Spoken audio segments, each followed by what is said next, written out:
Okay. Welcome everybody to 52 Living Ideas. Tonight is Confucius. We'll be continuing with chapter 7. We will start with 1 or 2 readings with hopefully Penny, if you don't mind reading. James, I don't know if you have an extra, another version. I have an extra translation handy. Oh, okay, perfect. So why don't we begin with Penny's translation, then we'll go to you, James, and then we'll go to Jason's. Okay, which verses are we going to read? Oh, again? forgive me for 7.7 and 7.8 we'll be starting with. Oh, okay. The master said, "From the man bringing his bundle of dried flesh for my teaching upwards, I have never refused instruction to anyone." Chapter 8. The master said, "I do not open up the truth to one who is not eager to get knowledge, nor help out anyone who is not anxious to explain himself. When I have presented one corner of a subject to anyone, and he cannot from it learn the other 3, I do not repeat my lesson." Thank you, Penny. So next up is James. And which translation will you be reading?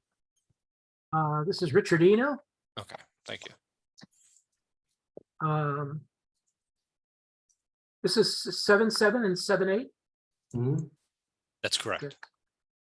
The master said, "From those who offer up only a bundle of dried sausages on up, I have never refused to teach." 7.8. The master said, "Where there is no agitated attempt at thinking, I do not provide a clue. Where there is no stammered attempt at expression, I do provide a prompt. If I raise one corner and do not receive the other 3 in response, I teach no further." Thank you, James. Jason. Okay, so okay, 7.7. Okay, these 2 are regarding Confucius pedagogy. Okay, so it's related, so we group them together. So the first one, the master said, "Whoever is willing to learn and has reached the age of 15, I have never refused to teach." Here it's a little bit different than, I would say, most of the commentator and translator, including Chinese. Su xiu, this word means 10 string of dry meat. That's usually it's a symbolic gift when you meet somebody, and usually that's your first time to meet your teacher. But I think this one we should take metaphorically, because Confucius is teaching all people, including the commoners. So like people, the poor guy like Yan Hui, he said he for 3 months never eat meat, so he probably cannot afford the dry meat as a tuition or whatever registration fee. So I think that this one we should take as age, because in the traditional Chinese, especially in the aristocratic range, they were, when the boy reached 15, that's the first time you see the receiving a guest, or you meet somebody.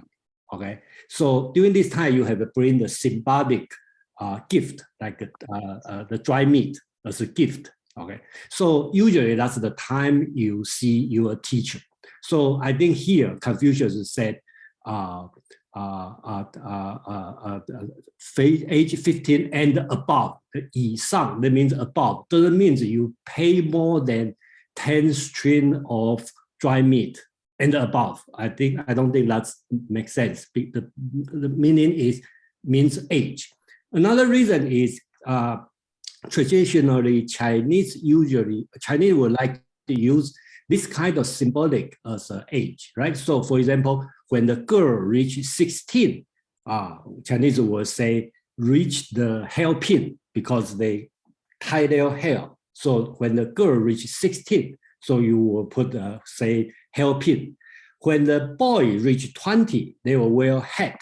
So they will say wear hat means 20 years old boy. So here said dry meat, that means 15. And same as when, I think in book 2 beginning, Confucius said, I start to make my mind to study at age of 15. I think that's also match on this situation. So, but most of people will take us pay the dry meat, easy 10 string of dry meat. And the more, then I will never refuse to teach. That's another way to look at it. But I think make more sense means the age 15 and above. So 7.8, okay. The master said, I don't give a clue unless one keeps pondering, but still fail to understand. I don't provide a guide unless one is anxious to express but fails. When I give one corner, that means one example, but one cannot infer 3 more corners, I won't do it again. Okay, so this one means Confucius pedagogic philosophy, right? He is talking, he's not just like I talk and you listen, memorize. He's not doing this way. He's talking about these 2 words, fen and fei. I use the interpretation from, I think the traditional interpretation. Fen means you are willing to understand, but you cannot understand. You think, pondering, think, but you don't get it. Then you have to try, but you fail. Then Confucius will give you a clue. After you understand, you will try to express it, say, oh, that's this. But sometimes you understand, but you cannot say it, speak, express it. Then Confucius will give you a guide or give you a prompt. Okay. So Confucius also say, if I tell you one thing, one example, you don't infer from this for 3 more things, I will not repeat again. It doesn't mean that he give up. He will ask you to think hard. Okay, so I think that's the way Confucius teaching. Okay, so that's what I mean. Okay, here. So thank you. Thank you, Jason. Mom, would you like to go ahead and comment? Sure. I always enjoy it when Jason retains a little inside baseball there. You could see the notes of discussions we have over, you know, a choice of a term or a word choice. I will say about 7.7, the only disagreement I think Jason and I had there was what should go in the parentheses or in the parentheticals and what shouldn't. I agree with his interpretation that this is akin to us talking about someone in contemporary terms saying, oh, they're driving age, or, oh yeah, they're voting age, or they're drinking age. We know what age that is, but we're using that expression for whatever reason. I think when Confucius is saying, when they're of age to present their bundle of dried meat, although it doesn't sound great to a contemporary ear, it'd still be the same sort of turn of phrase that would be well understood. And I think Jason's absolutely right about that. But I do think that that interpretation is what needs to be set aside, and keep retaining that traditional language. It makes it feel of time and place. It puts you back into the mouth and the place of Confucius speaking at that time. But that idiosyncratic difference aside, I really do appreciate Jason's translation of 7.7. I think it definitely does feel consistent with the revolution in teaching that Confucius launched. The thing I find most interesting about it, though, is the inconsistency with so much of the rest of the Analects in one particular sense. Confucius is painted as sort of a traditionalist fetishist. He keeps things done according to Li, according to the ritual of how they are done. So if the ritual of how it is done is that a student presents a master a gift before he is eligible to and worth considering to be taught, where did the inspiration to violate that norm come from? That's just an open question that I want to put out there. I'm glad that it was. I think it's fascinating, but it does feel inconsistent with that sort of dogma of keeping to ritual.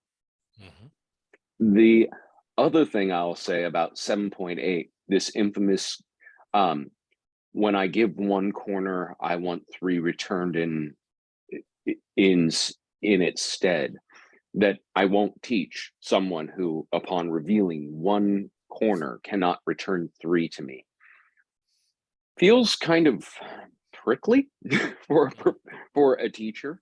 It's pretty damn demanding for somebody. So if they get 2 and a wrong answer, are we just kicking them out the door as well? 2 corners and 1 whoops mulligan.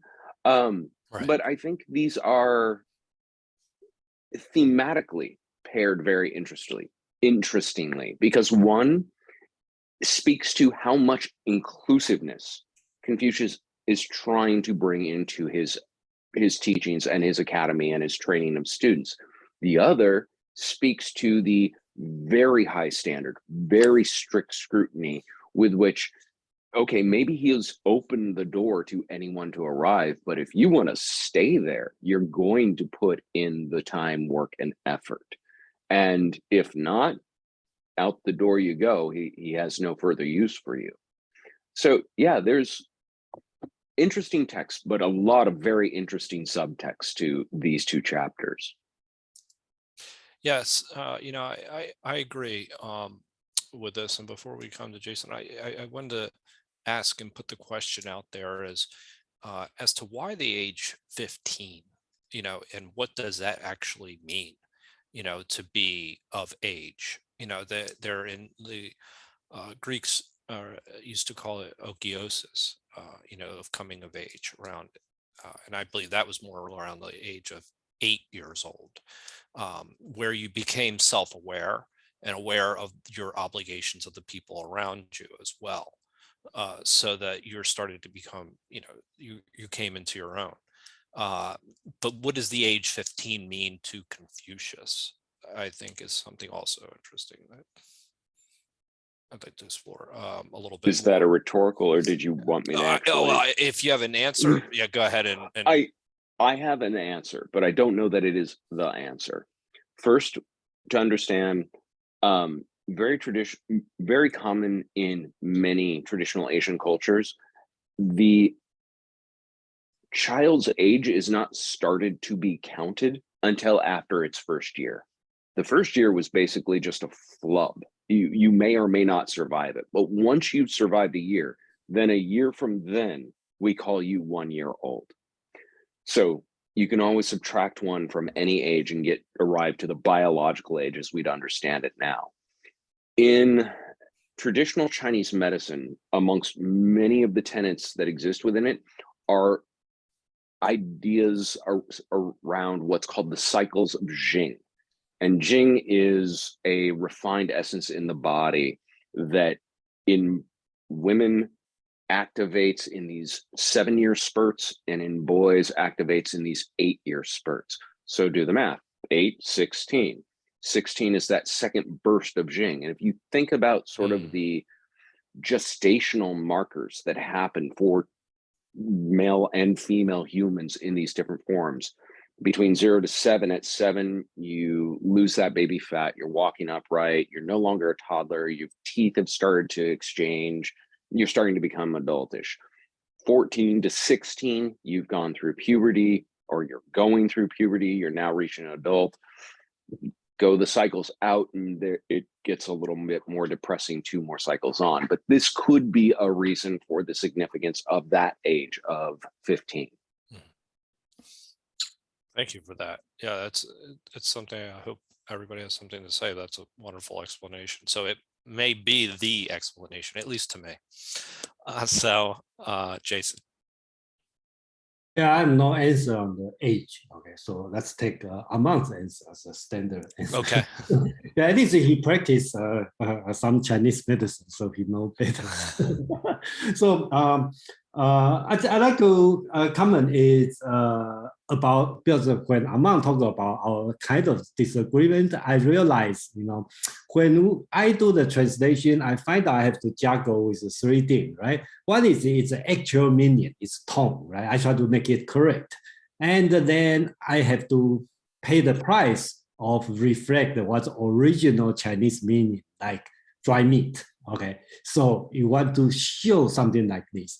And third thing is the smoothness of English, right? So you don't want to write totally foreign and the people don't understand. So that's the 3 things struggling, in this case. So I will still continue practice this skill. So, but I think that's very interesting in thing I learned during this long journey. And one thing I'd like to talk about is about 7.8.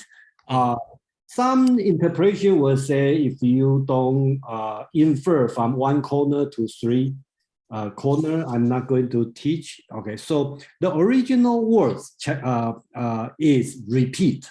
Okay, so fu, that means repeat. So Confucius said, I teach you this one, just like the baseball. I put you on the first base, you have to run the other 3 base. Okay, so if you don't try or you don't try it, look at the 2 sentences before. You don't think hard.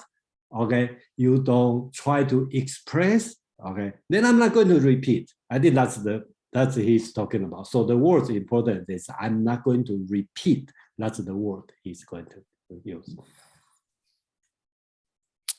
Thank you, Jason.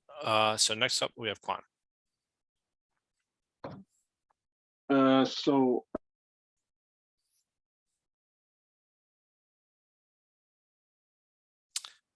It's about you the actually apparent paradox between. Excuse me, Quan, you actually froze. So if you could go back and. Okay. So I'm not frozen now. Yeah, you're fine right now. Okay. So the comment I wanted to make is between the apparent the apparent paradox between Confucius' requirement for obedience to rituals, Yes. and the fact that old man is, after all, a very revolutionary person. Okay, because let's not forget, once again, my obsession of historical context. During his time, the society was melting down. So it's like in time of war, stating the truth is a revolutionary act. So in time of disorder and utter uncivilized behavior, asking to return to a minimum of behavior in society is quite revolutionary. So I'm running a little bit to the rescue of the old man as usual. And how can I say it? If you read the Analects many times, you wouldn't realize that this old guy is continuously criticizing the powerful of his time. Okay, so it's not the behavior of someone running after the powerful to flatter them or so on. On the contrary, he's deeply revolutionary, and he considered the rituals of he's an admirer of the Zhou dynasty, of course. So he wanted to restore that minimum behavior considered as the minimum of civilization. Because let's not forget his political ambition to restore the Zhou dynasty. Well, when he was speaking civilization in his mind at the time, it was the civilization as prescribed by the Zhou royal court. And Yeah, oh, sorry, go ahead. no, I was going to just comment on that. I think that that's a fair statement in my reading of the Analects up to this point, is that Confucius is constantly challenging the powers that be, especially the families. So I think that it is this deviation from ritual in this particular instance is it's uncommon, but not completely out of line. Exactly. And let's not forget the ritual in his mind is not a mindless repetition of a behavior. It's the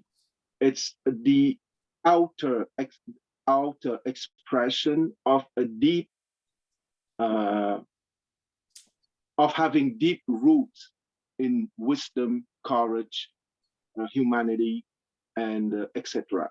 And because you're rooted in those inner qualities, your external behavior will simply reflect that inner spiritual level. That's another fantastic point, and I hope we come back to that at least later in the chapter. I don't know if we'll get to it tonight, but this idea, I would like to kind of compare and contrast, just to put it on everybody's head, the idea between difference between courage, how Neo-Confucius, Confucianism would explain it, describe courage, and how Confucius would, define courage, because I think from my reading is that they're very, very different. And one is a very outward expression versus one is much more inward. And that's a very important distinction that we really should discuss in great detail. Anyway, James, forgive me. Okay, thank you. Yeah, I think these are about Confucius's teaching ethics, and these two Analects specifically. And the first one is really interesting because he is talking about his acceptance of students, that his acceptance of students is fairly universal, and he will accept any student who is willing to learn. And then the second one is kind of provides a bit of a problem for me. Is the reason he says he always gives, the other ethic, of course, is that he always gives people help. In other words, if someone needs a clue or a prompt, he provides it. But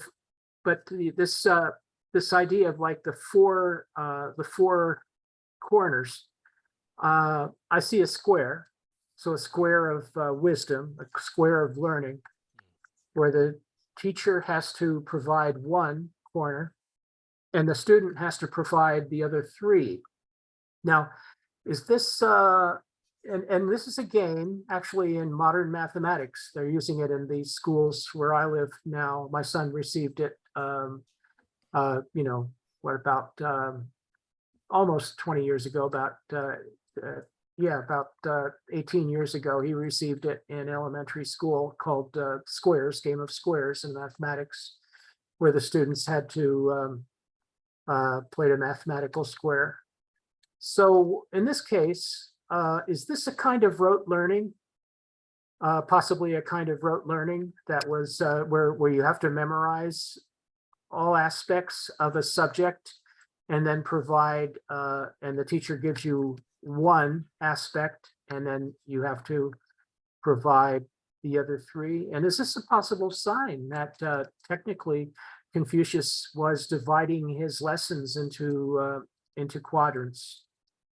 I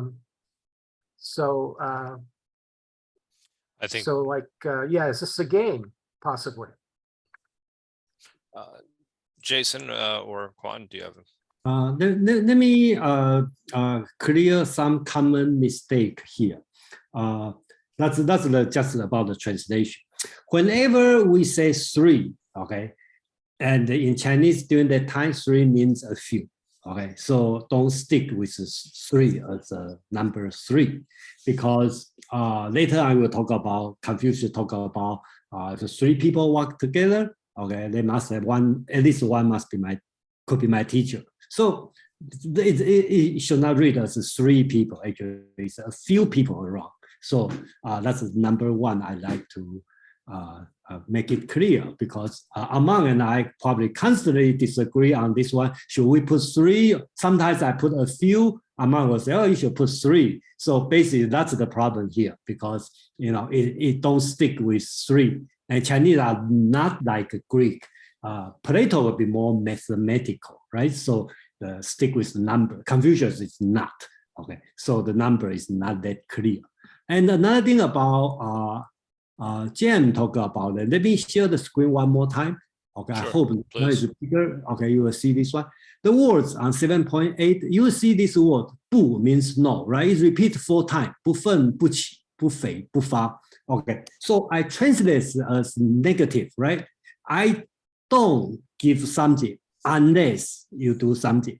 I don't do this unless you do something. So that means Confucius is encouraging you to do something, right? You think hard, okay, but you don't get it. Okay, then I tell you, you try your best to speak out, but I lack of word. Okay, let me tell you how to do it.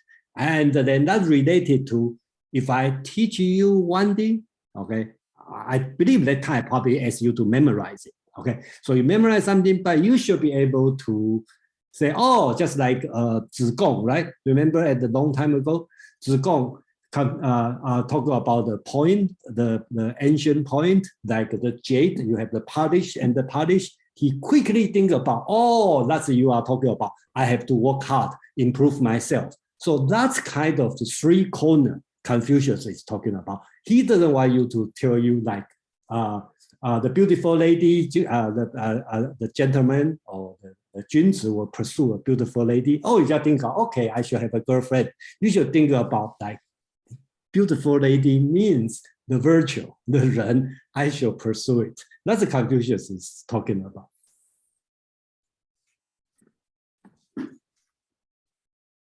So thank you for that. Yeah, thank you for that explanation, Jason. Quan, please.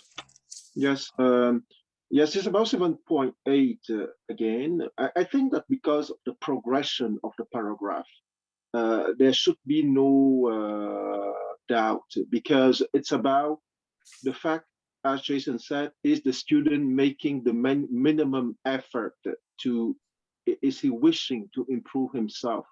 Right. And once again, I remind that there is the epistemological development, which is at the center of Confucian education, but you have practical stuff too. Okay, you have reading, mathematics, archery, charioting, wielding weapons, rituals in the down to earth learning of rituals and music, and the game of Wei Qi and so on.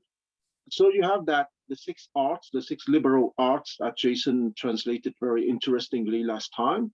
And you have at the center of the learning of the liberal arts, the epistemological development. And because of the progression of the 3 lines, okay, if there's no agitated attempt at thinking, I do not provide a clue. Where there is no stammer attempt at expression, I do not provide a prompt. And if I raise one corner and do not receive the other 3 in response, I teach no further. It's obvious for me that those 3 lines together point to the fact that he was expecting a genuine desire to learn, right, and the true effort shown in reality to express that desire to learn. And let's not forget that he opened his school for commoners, and those commoners were extremely motivated at the time because it was something perceived as a privilege for the lower nobility. So imagine people coming from very humble background admitted to that kind of school. I cannot imagine that they were not motivated. That they all wish to be enlightened. Absolutely. That's the when I was reading through various interpretations of this particular translation that that's what I'd come away with as well. That the students were eager to learn in his school, otherwise they weren't admitted. So that was one interpretation that I had read. I also read something that said something a little bit different. But Kevin, go ahead. Yes, thank you, Joe. I'm going to comment the verse 7.6. Oh, 7.7, you mean? 7. Okay. Yeah. My comment is about 7.7 and 7.8 about teaching.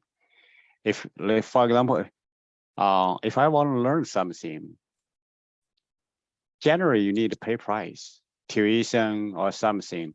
Especially the first, the 15 is 1 age. Consider you going to be kind of adult, like current 18 years. If you give something free, people not cherish it. So you have to do your part. So either we call it 见面礼, the first meet gift. That's mean I'm going to take it serious. Going to ask you are my teacher or you are my master kind. So that's 7.7. 7.8, the one idiom called 举一反三. Basically, if I give one example, so you should learn 2, 3 and more. Basically more. That's mean like argue.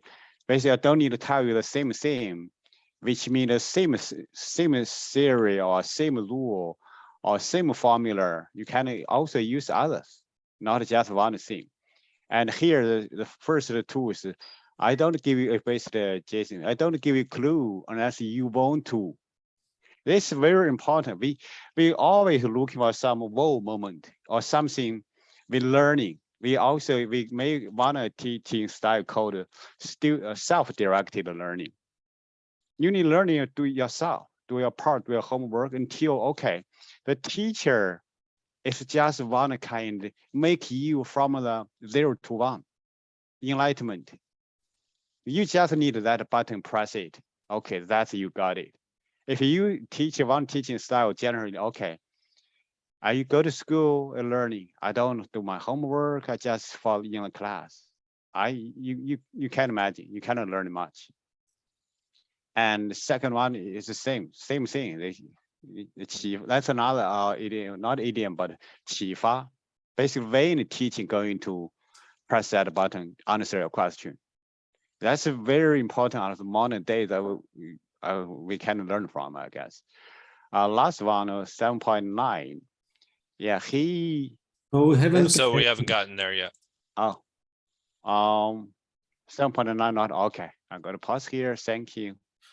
Yeah, no, I mean, I think that you bring up a very good point, though, that I was actually kind of curious to put the question out there to Jason and Amon, because I did a little bit of research, but I couldn't find too much on what was the student-teacher kind of relationship like at that, particular time. Like, so the idea, okay, you're offering me 15 pieces of meat.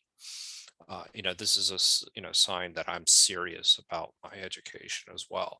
But what was it, the idea that he was only helping students that needed assistance if they looked confused, so to speak. But what was the teacher-student relationship like? Was it, and what did it eventually lead to? Is maybe a better question. We talked a little bit in the past about what Confucius's students went on to do. Anyway, Jason, or I don't know. Yeah, let me quickly respond this one. I don't want, that is my opinion. During that time, there's no formal, I don't think they have there's a private teacher. Okay, the rich family, every time they have a private teacher. The real student, I probably a lot of people will think about today's classroom, but I don't think this situation happened until the Song Dynasty. Okay, during that time, they have the private academy. Okay, like famous Zhu Xi is going to teach a bunch of students here.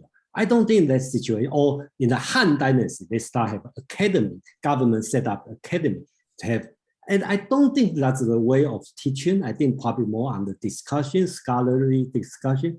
And another thing I like to make it is here, they constantly talk about their relationship. They call them master, but I think they are more on the political situation more than, and I think the movie Quan recommend, I watch it, okay. Okay. But well, I don't want to comment on the movie, but basically their relationship probably right, kind of a gang, right? A group of gang, right? They gather together and they running around together. They try to do something together. I think this kind of thing, he probably like kind of like a gang leader, something like this. Probably that would be the proper situation. Thank you, Jason. Ian. Thank you all. I really go by Mark, but either one is Sure. okay. I'll call you Mark. Forgive me. I've really been enjoying the conversation, and I liked Aman's point earlier about the relationship between 7.7 and 7.8 in terms of inclusion versus exclusion. And I was thinking that maybe one of the things that unites them is that they're both sort of expressed in terms of an exchange. And I think one of the previous comments was about, there has to be this exchange in teaching and in learning. So in 7.7, there's an exchange of the dried flesh or fish, whatever it happens to be, for instruction. And in 7.8,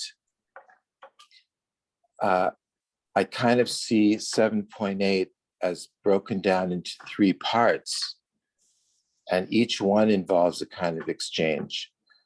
As Jason was saying in his translation, he was focusing on the negative. So the one I'm looking at, I think it's Liege's translation. I do not open up the truth to one who is not eager. So the implication is, if someone is eager, then he does open the truth. So that's the exchange. I do not help out anyone who is not anxious to explain himself. So the implication is, if you are anxious to explain yourself in some way, then he will help you. And then in the third part, the exchange goes the other way. Now, the teacher is taking the initiative. He presents one corner, and then the exchange will be that he should get the other 3 in return. But my other question about this was also along the lines of James's question about the structure of knowledge.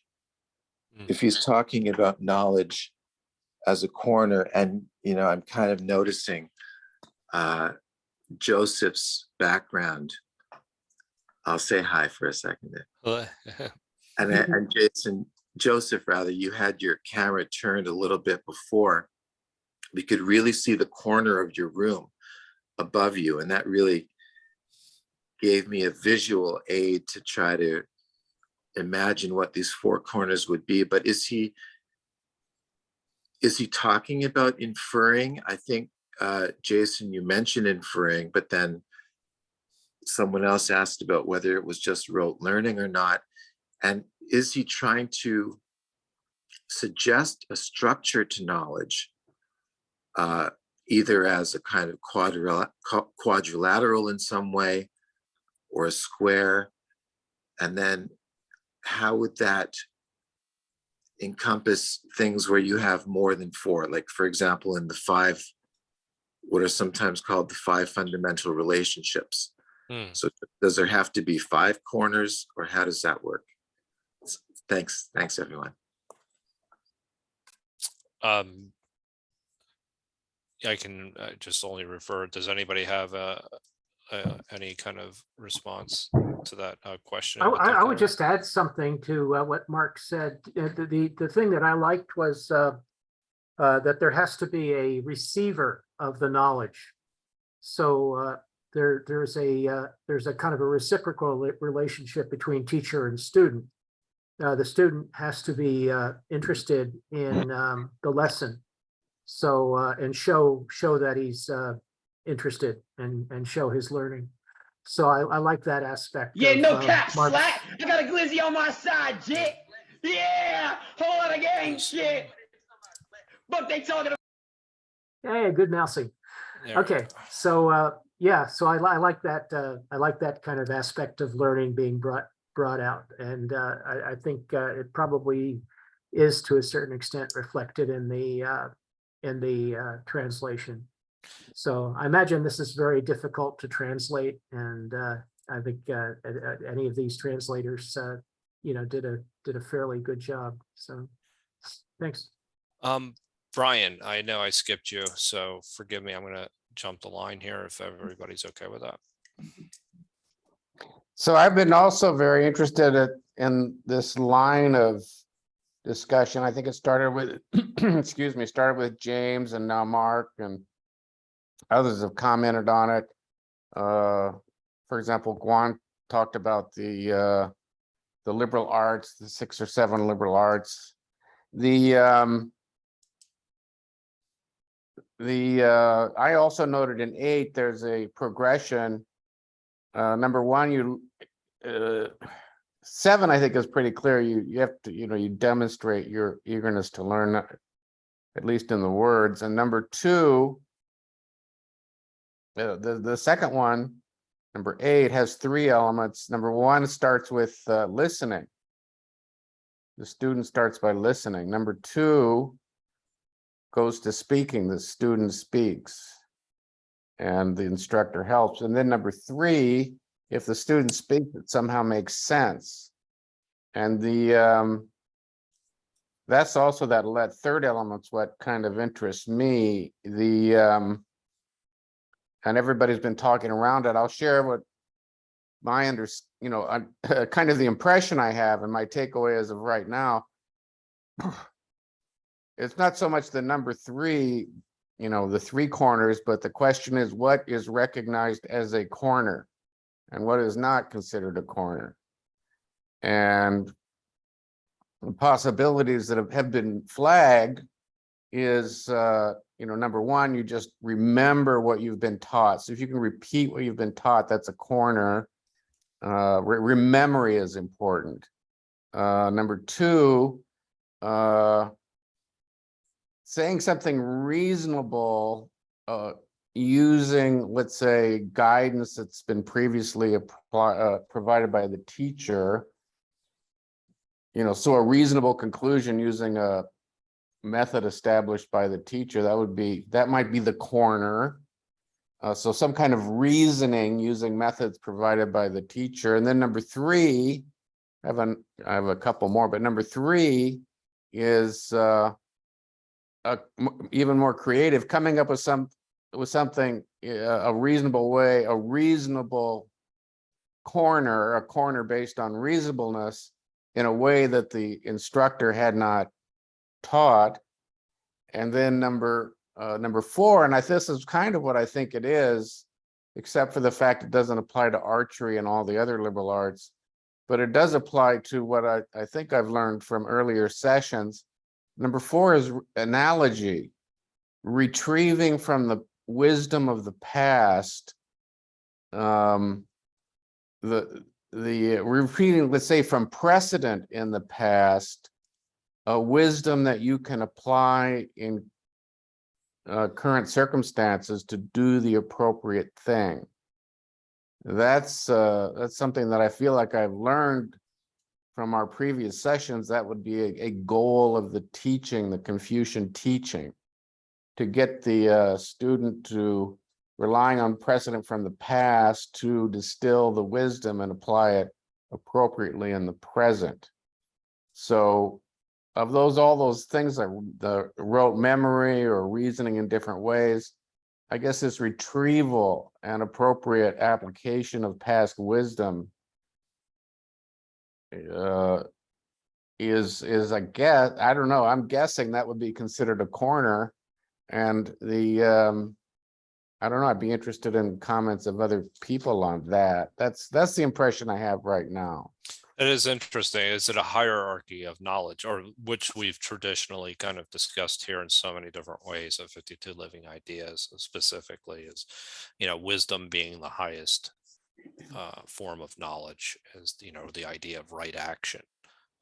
So then, But the but The Confucian wisdom, at least as I think I've absorbed it from our sessions, is this memory and application of precedent from the past, incidents that are remembered, stories that might be remembered, sure. rich and maybe captured in ritual or documents or history that would be remembered and then applied appropriately in the present.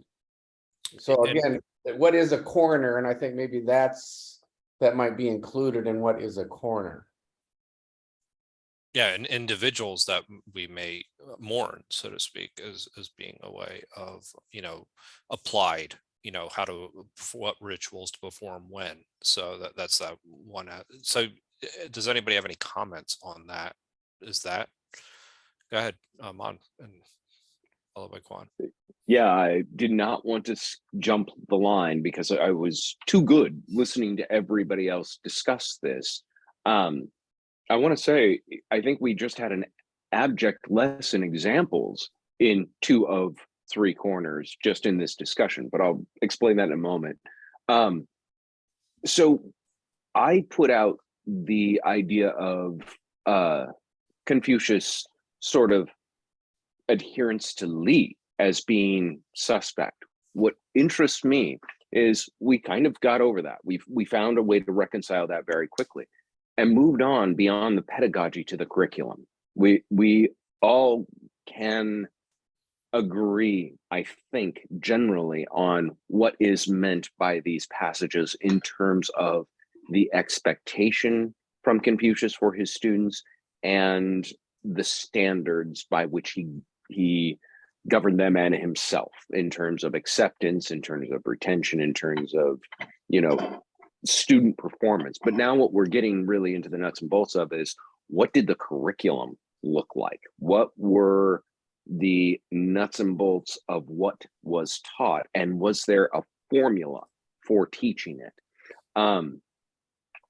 I found it interesting that talking about this idea of having revealed one corner, needing 3 more back.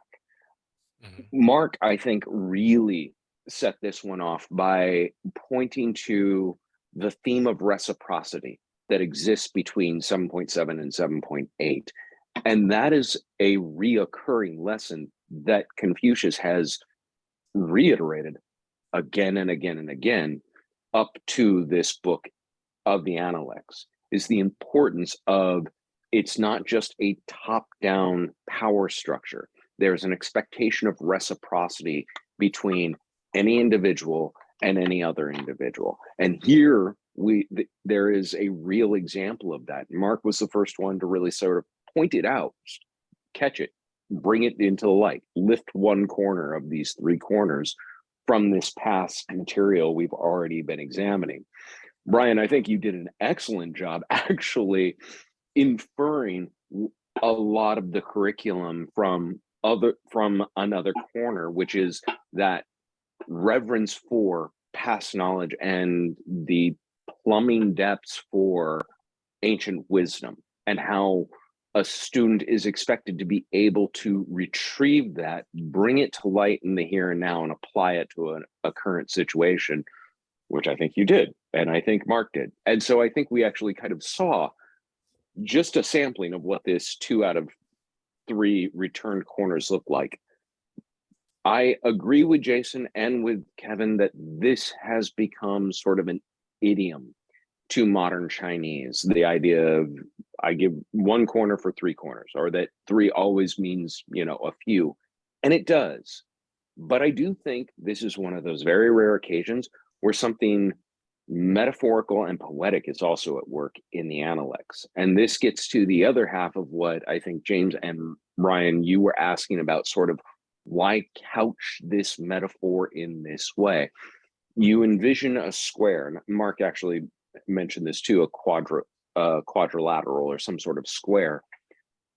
We saw this in the Tao Te Ching, where the idea that the earth is square and heaven is circular. These are the two polar opposites of existence. And that's why the Ming Dynasty coins were a circle with a square in the center. It was meant to represent that coalescing of heaven and earth. Here, this idea of one of four corners could be seen as revealing a corner of all of the earth. And the metaphor being the other three corners are yours to bring back.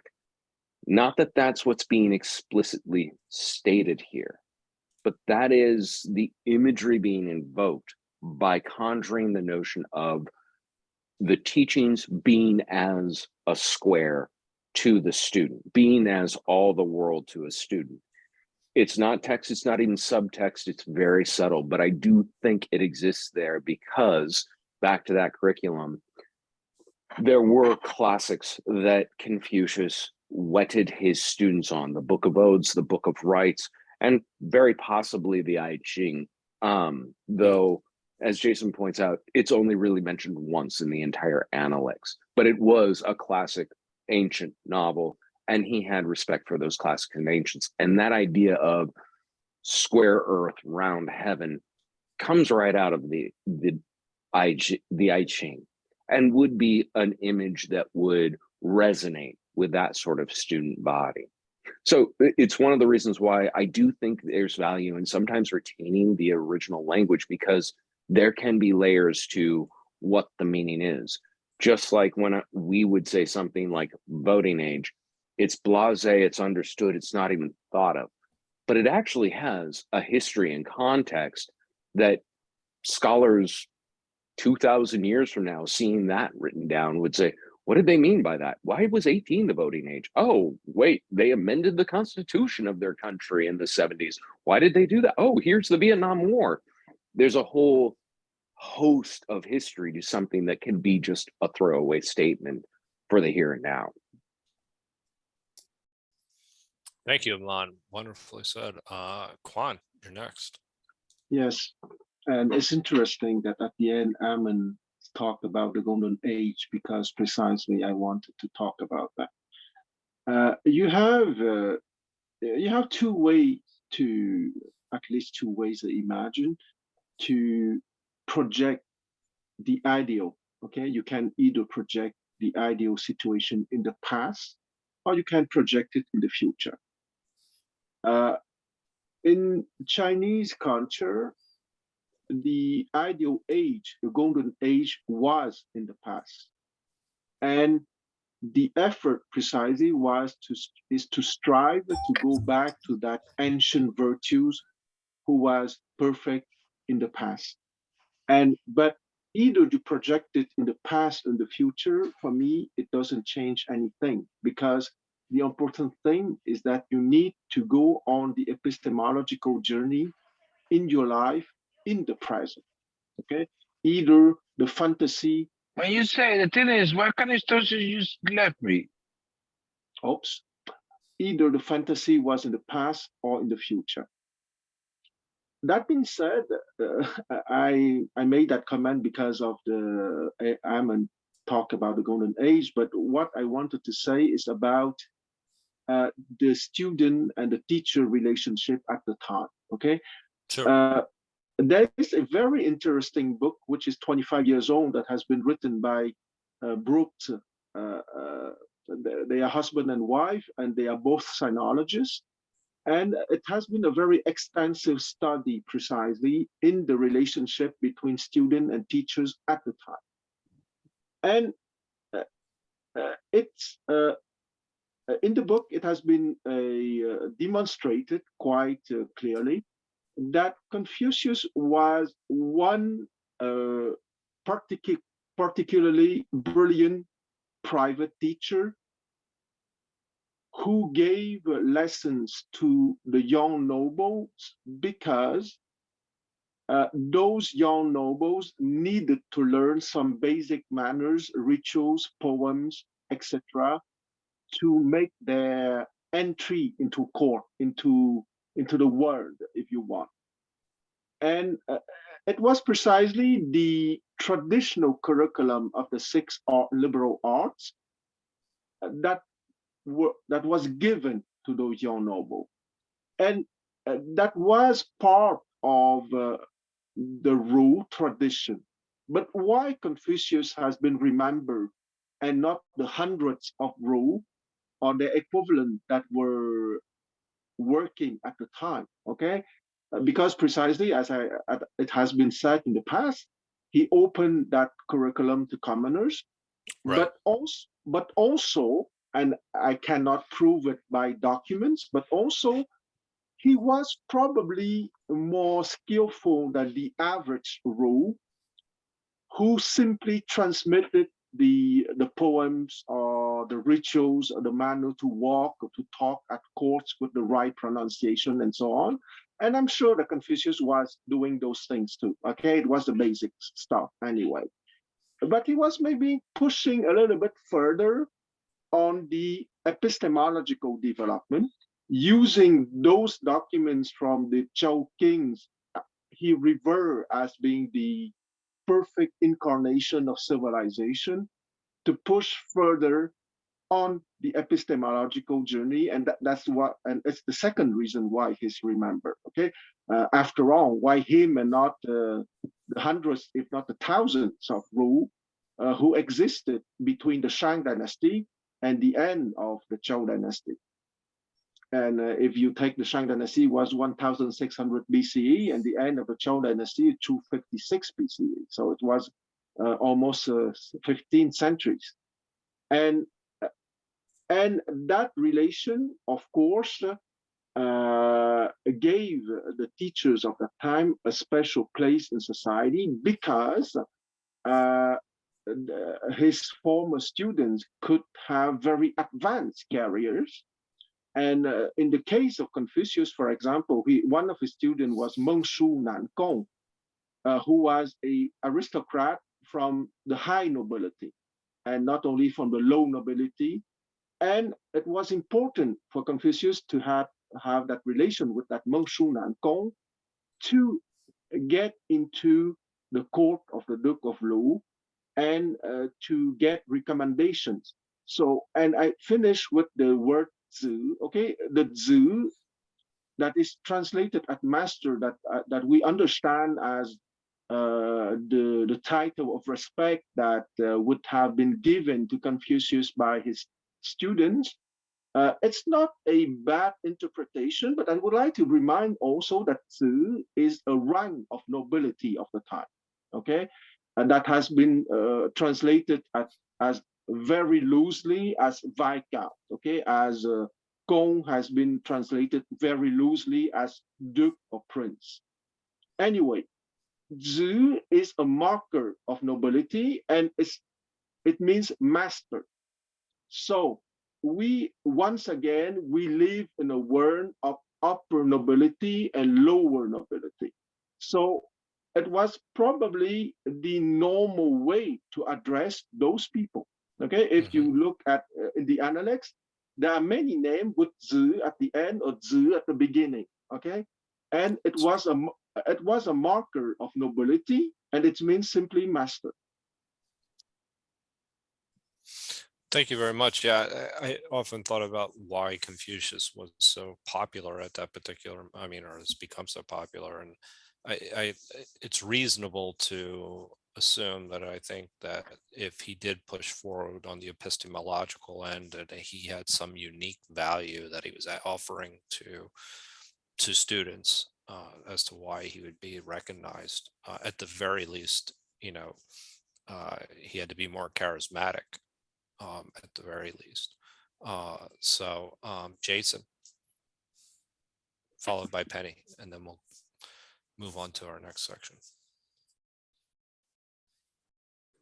Yeah, I hope we can focus more on the text, because a lot of things are general things, and we Right. to discuss. We're going to become that. Yeah.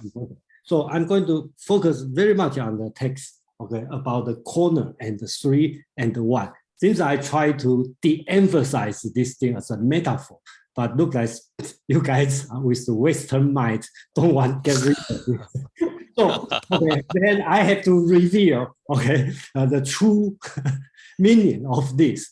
We would expect nothing less. Okay. So since you are not happy with my mushi around, so you want me to tell the truth. Okay, that word called yu, okay, in the Chinese means the corner of the house. So you can imagine Confucius stand in the corner of a house. So the house, I think, is square. So they have a 4 corners. You point to one corner, you shall know another 3 corners. So I think if you want to know the answer, that's the answer. Thank you.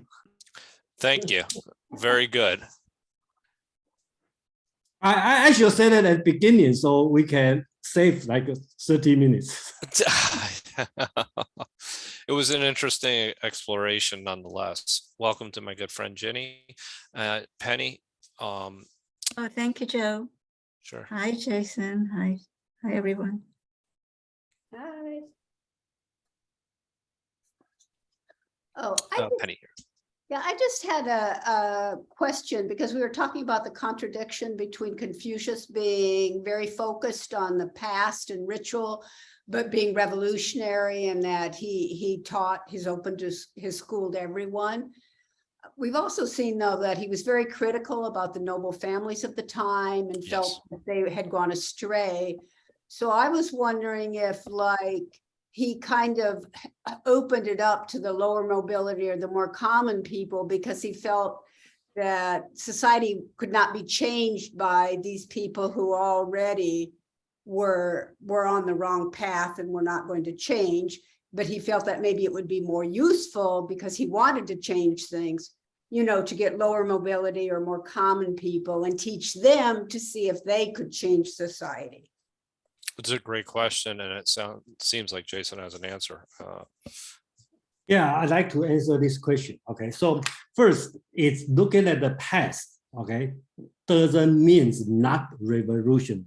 Okay, so let's look at the Renaissance, right? So we tried, Europeans try to back to Greek time, but it's a revolutionary idea. So to the back, that means it's a revolution at that time. So second thing about the bring the gap between nobility and the commoner, I think the big change is this. Traditionally, during that time, the nobility were being governed by Li, which is ritual. The commoner will be governed by law, reward, and punishment. Confucian schools is revolutionary because he want to educate commoner. So they will become a junzi and governed by Li, by ritual.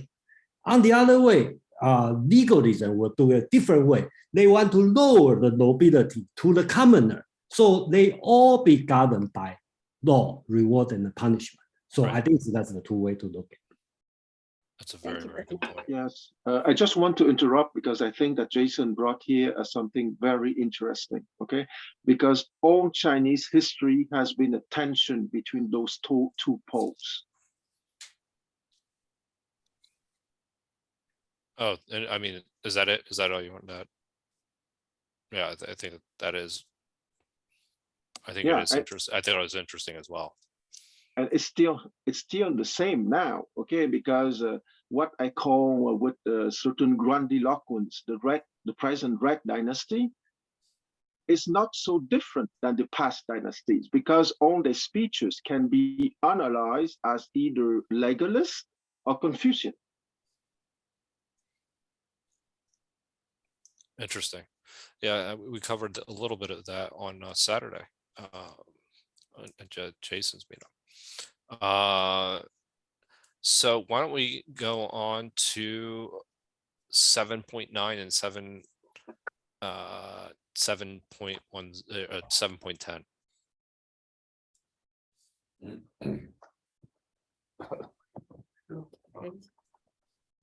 Penny, would you? Yes. 7.9. When the master was eating by the side of a mourner, he never ate to the full. He did not sing on the same day in which he had been weeping. Is that 10 in yours, or is the next one 10? Yeah, I think that's it. Yeah, that's Yeah, it. Okay. Yeah, these two Yeah, are these are two very, very short pass, like they're both one line. Okay. But they, you know, they're deep in meaning. So James. Okay. 7.9. When the master dined at the side of one who was in mourning, he never ate his fill. Mhm. 7.10. If on a certain day the master cried, he did not on that day sing. Very close to what my translations are. So with that, Jason. Yeah, I think that's this one should be very simple, right? Everybody should be able to understand. Even you do Google translation, probably will do it correct. When the master was eating by the side of a mourner, he never ate his fill. When the master had wept, means he mourned on a certain day, he will not sing.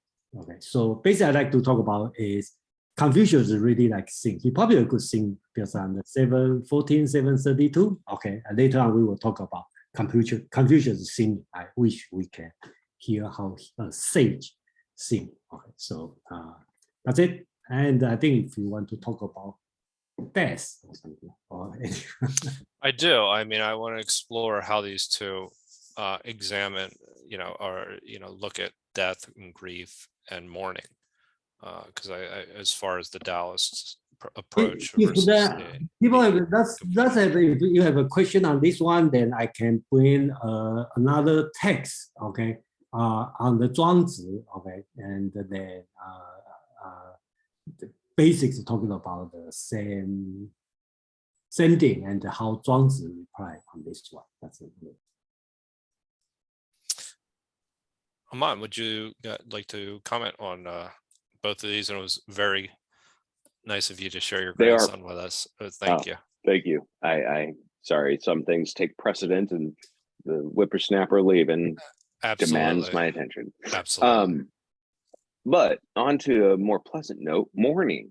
Oh, yes. So these two verses are very terse. They're about appropriate behavior when mourning. So never eating to your fill, never singing on a day when you've been weeping. These are the master demonstrating the appropriate behavior. As you said, he must have at least been charismatic, and his ability to know appropriate behavior in almost any circumstance is one of the things most lauded about him through the centuries by those who sang his praises, was that Confucius truly knew the right way to do things in almost any given circumstance. You were asking how this differs from the Taoist approach, which was to do the absolutely wrong thing according to propriety. Right. The most famous story with Zhuangzi is him being caught out banging a drum and singing at the top of his lungs just after his wife died. I remember. And this would have been anathema to Confucius, to Confucian sensibilities, and to Confucius' absolute virtuoso of propriety. This was the height of just gauche behavior. Why would anyone be so vulgar?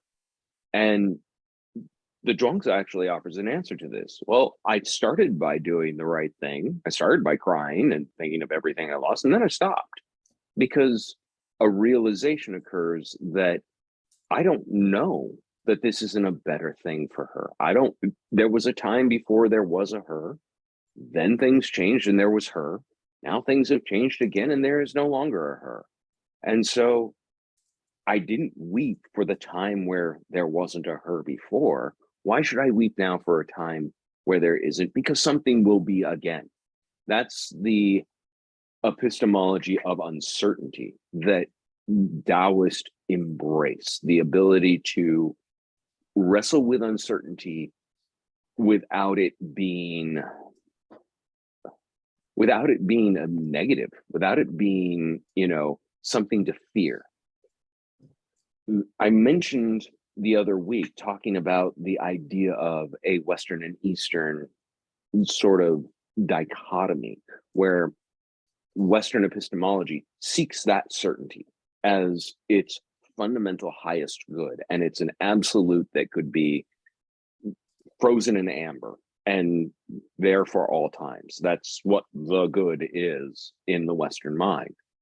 The East doesn't have that, in part thanks to the pushback from figures like Chuang-Tzu, who said, you think you're so damn certain, but here's a way of reconsidering this that kind of puts you on your ear and makes your propriety not a absolute calcified, ossified, for certain you should be this way.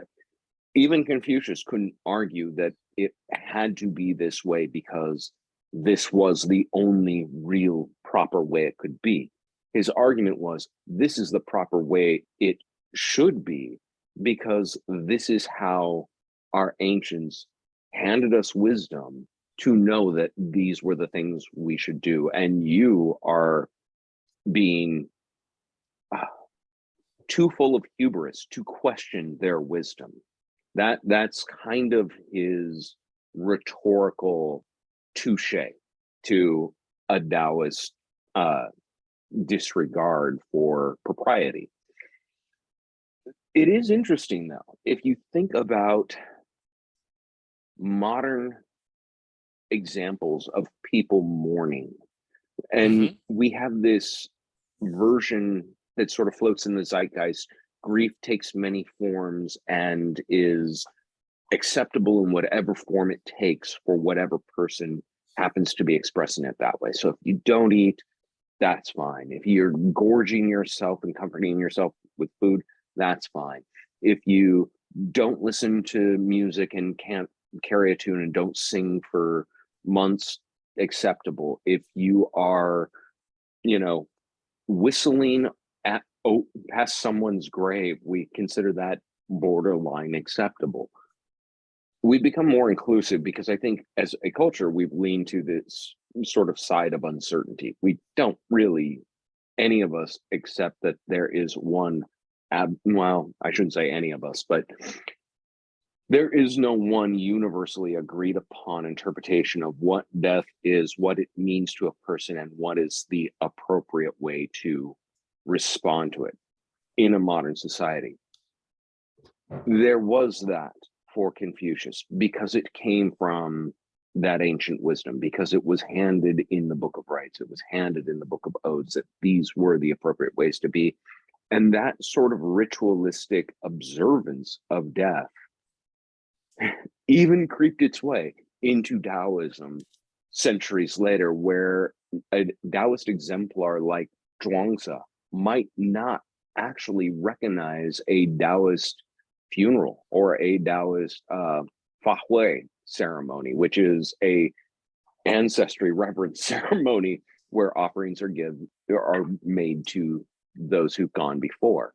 That would seem really just sort of confusing to the Chuang-Tzian idea of you're not just acting in whatever way is natural to you, you're following some sort of ritualistic propriety, because Confucianism was such the 800-pound gorilla that its senses of propriety, its senses of ritual, its senses of norms got into every corner of Asian culture, even into Taoist culture as well. So although they appear different on paper and in their inception, in their practice in modern times, there's so much overlap, you would be hard pressed to say, oh, that's very Confucian, or oh, that's very Taoist, with maybe the exception of Taoist ceremonies tend to have a lot more fire.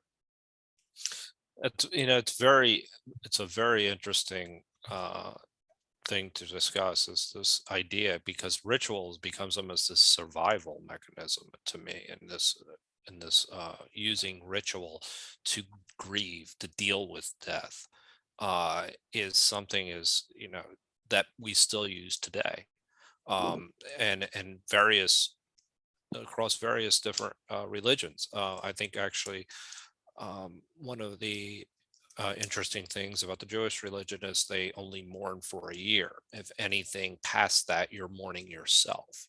It's a form of ritual, though. It's a way of grieving, of dealing with loss and the uncertainty that comes with that. And I think that that's a very the interesting point that you made about how ritual even creeped into the Taoist approach. I was unaware of that. So that you wouldn't even necessarily be able to tell the difference. It's like a coping mechanism that allows us. And I put an article into the chat that actually talked about that example that you just cited with the, whose wife? I'm sorry. Zhuangzi. Yeah, John's wife, where he was banging on the drum and singing, and there, thought it was inappropriate. There was almost in that particular article, though, they mentioned it was that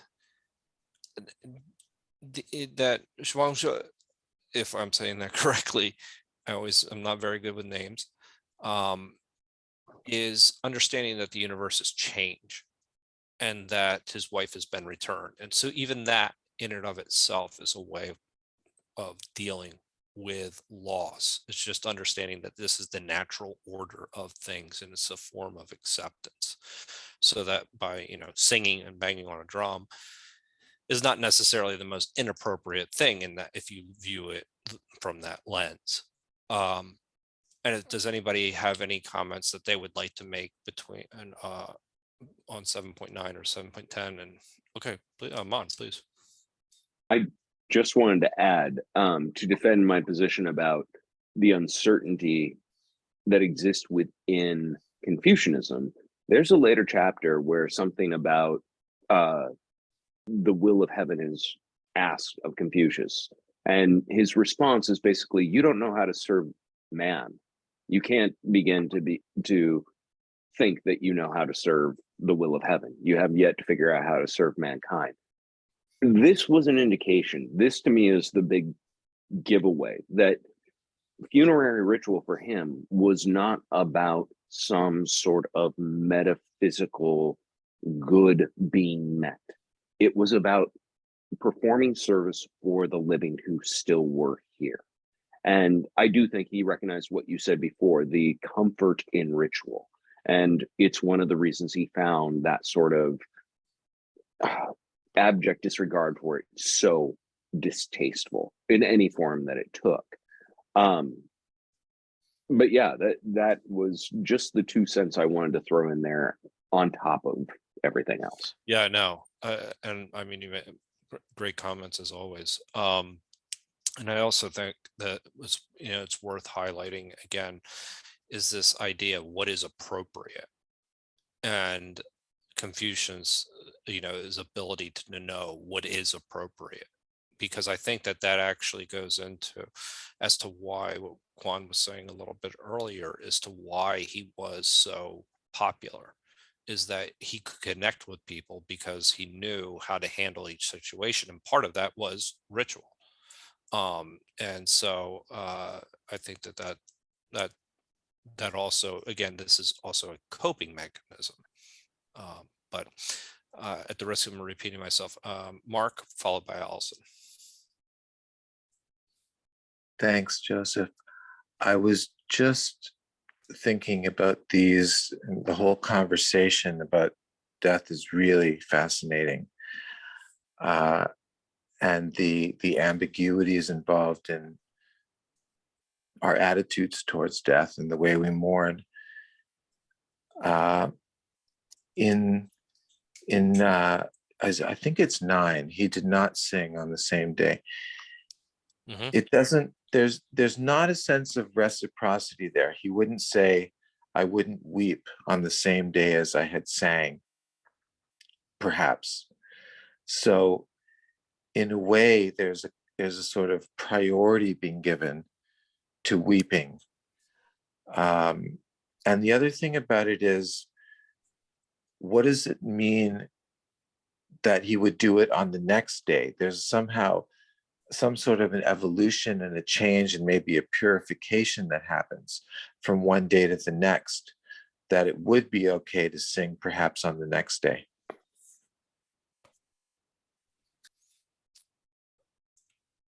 I can't answer as to what it would mean to sing on the next day. But as far as I understand it, is that not singing on the day of would be something that that Confucius is mourning with you. So that's my understanding, is that if Aman or Jason has any additional comments with that was my, is that anybody else have any comments? I would like to respond to that. Please. Because I think you wake up with a fresh face every morning. Some people don't. Some people stay in mourning. Some people are almost crippled by a loss. There's a story in Seneca about the empress whose son lost her son and stayed in mourning indefinitely. Immense grieving. But on the other hand, I think for most of us, we do wake up to a certain extent with a fresh face. We wash our face, we start over, but the Confucius, but in saying I won't sing on the day that I weep, Confucius is making an important point. That when there is a reason to mourn, then you don't. One does not make an appropriate effort to try to escape from it. One needs to stay, if you will. One should stay trapped in one's emotions. There should be a confrontation of self when one experiences a great depth of feeling. Like if you become hysterical, one needs to reflect. Otherwise, one is just crazy and apt to become hysterical at any time. So I think that's something that faces us with extreme emotions, like being hysterical, or having a great reason to grieve, experiencing grief. And that's what Confucius is pointing to, is to be appropriate, stay appropriately in the proper moment. I see it as a matter of as facing up to yourself, facing up to your times. One needs to face up to the times, and if the person isn't in the ground yet, or if a person is or if a person, someone who has passed away isn't in the ground yet, or if somebody something has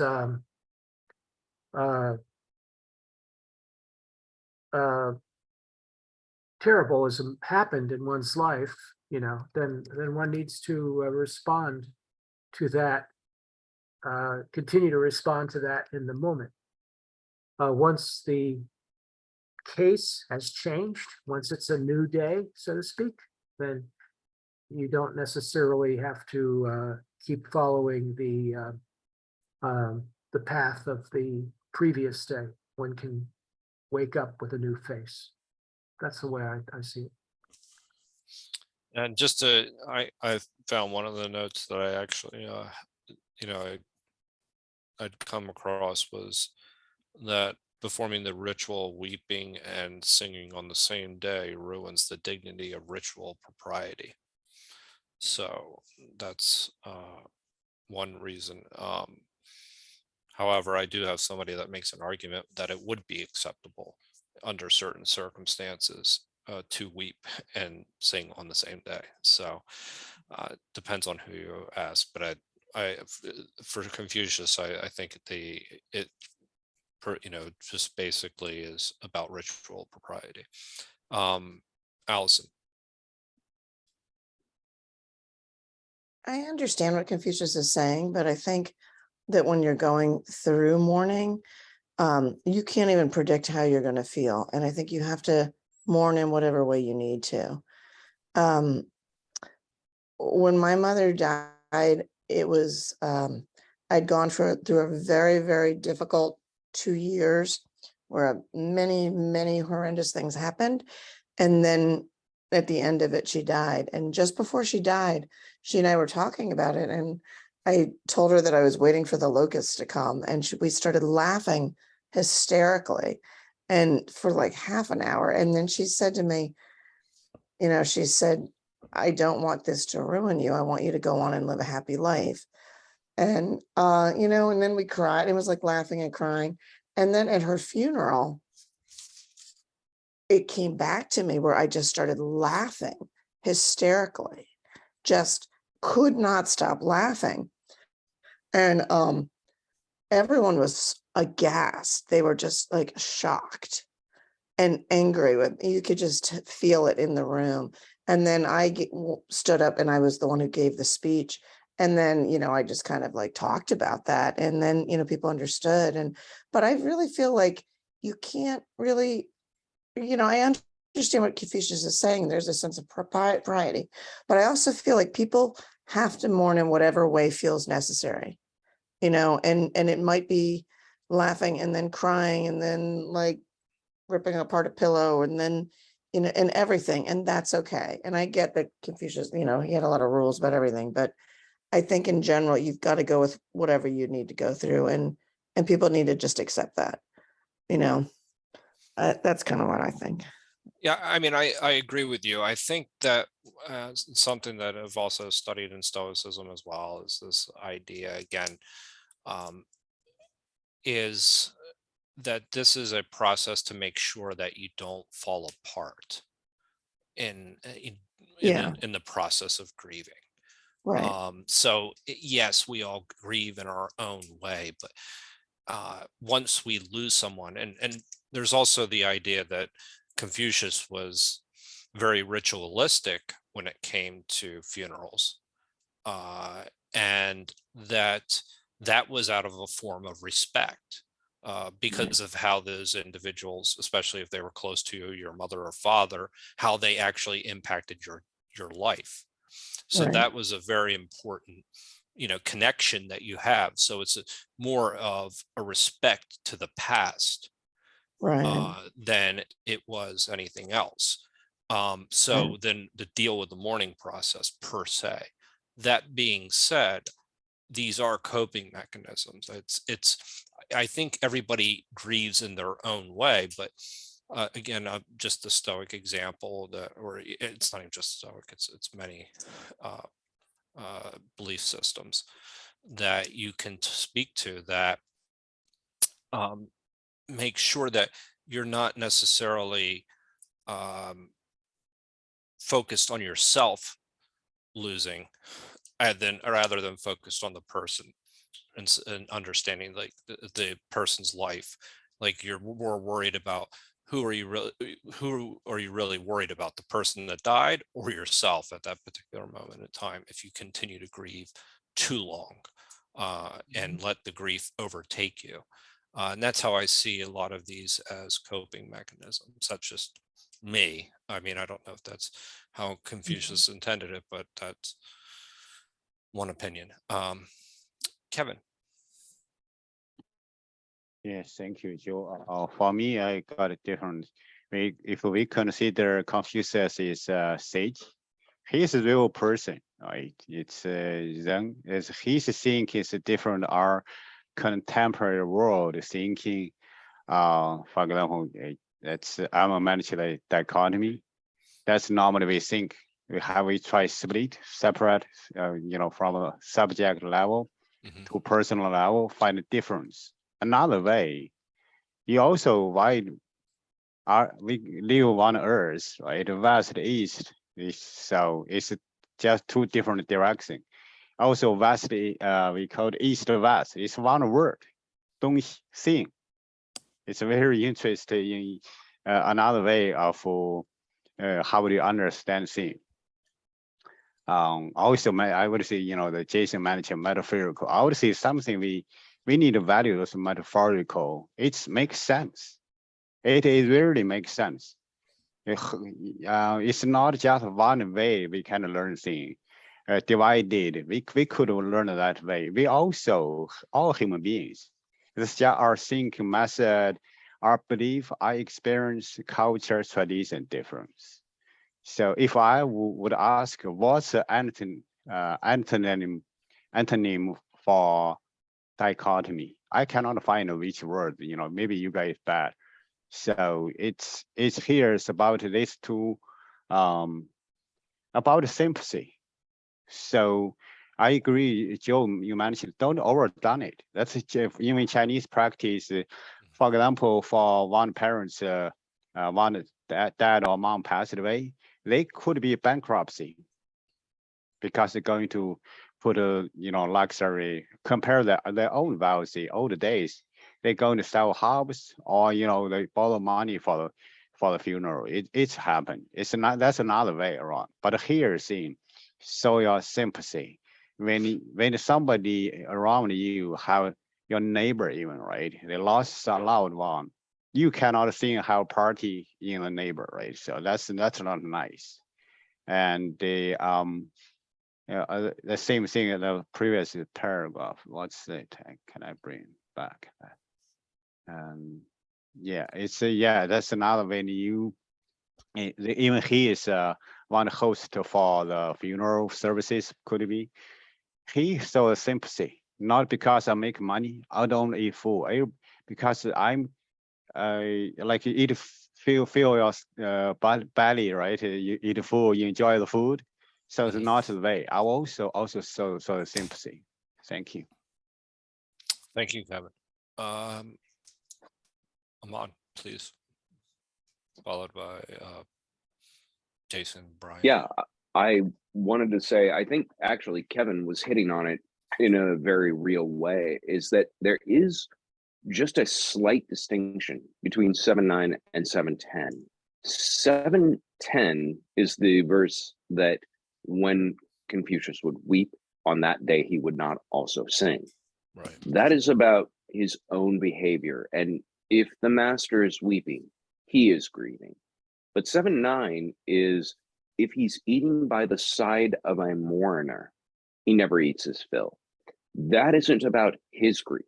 That is about someone else's grief and him exhibiting proper behavior and sympathy and empathy towards them. I think what Kevin was saying actually kind of makes sense. I've gone to more funerals, wakes, and memorials than I care to remember in my life. And there's always a buffet. For whatever damn reason, everyone thinks they're always potluck.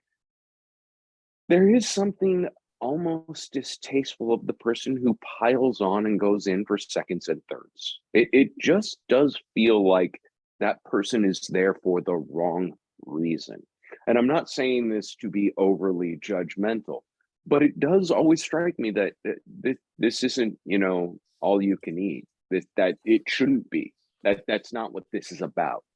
Confucius seems to get that. In these chapters, that's brought out, that your propriety in the face of mourning is not just for you, and it's not just about you. It's about social grace, about engineering a hospitable environment for everyone else at a very difficult time.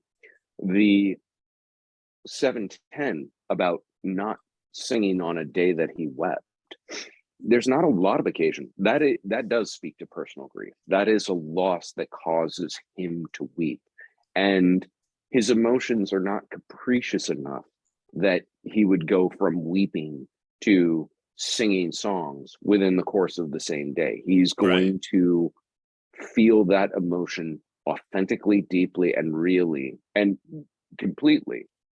And on the next day. And as Mark was saying, the permission comes on the next day, not necessarily absolutely the next day. In fact, ritualistically, not for 3 years, but at the end of 3 years, that new day that James was talking about dawns. You wash your face, you start anew. You're able to go out and tackle the world.